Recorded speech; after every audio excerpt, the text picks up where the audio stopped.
I'm going to hit you with these recent commits. I see a slew of them coming in since late June.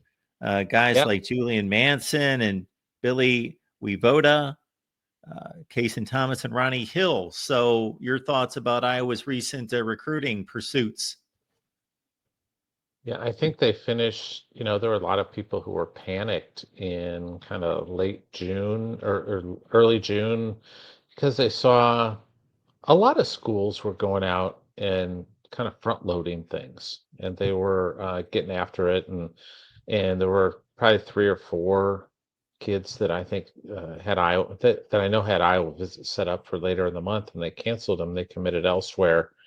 Um, Actually, Iowa's general manager Tyler Barnes was on my podcast and basically said some of those schools kind of incentivize guys not to visit Iowa, just to commit and incentive, and got maybe a little extra in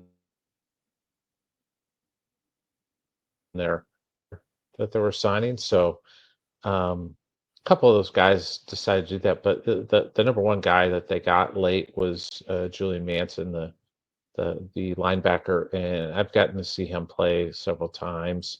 Plays for Iowa City West High School. His dad is transitioning into, he was like a player development guy for Iowa, played quarterback at Iowa, um, and now he's going to be kind of a analyst, senior analyst, working with the quarterbacks a little bit this year.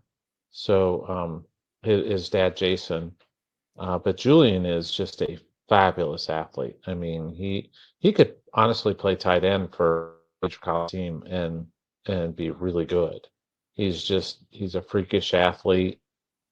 Just does things you can't teach. So he's going to be a really good get. I know they're with Voda. They're really high on him. Hill. They're think they got a diamond in the rough with that kid. So they have closed strong, I think would be the right term to use. So, Tom, I got to think, with everything we know about Kirk Ferentz and the stability of this program, that there haven't been too many changes in approach. But I'm going to ask the question anyway in regards to positions of priority based on roster composition, and obviously that's almost out the door with the transfer portal, because that can be used to deal with some soft spots in the roster, but also areas of the country. Anything that's kind of framing Iowa's efforts right now? Interesting to me, at least, was that Iowa kind of expanded their recruiting map. We mentioned Voda, the kid from Georgia. They hadn't been dipping into Georgia a whole lot lately. Tyler Goodson, that era, they started to get in there.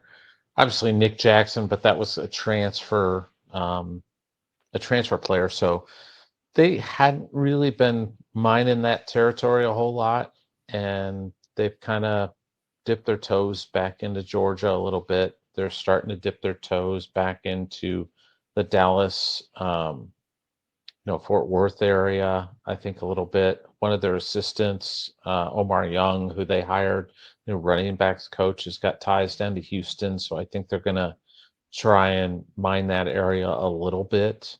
LeVar Woods has been spending more time down in Arizona, hitting some of those players up. So I think that's one of the things. And what they try to do is, if you can get like a direct flight, Cedar Rapids, the biggest airport near the Iowa campus, they're trying to get those areas so they can get a Delta flight from Cedar Rapids to Atlanta. They can get American Airlines flying from Dallas to Cedar Rapids, Allegiant flying from Phoenix Mesa to Cedar Rapids. So they're trying to mine some of those areas and trying to get a little bit of a foothold and see if they can get a few players out of each one of those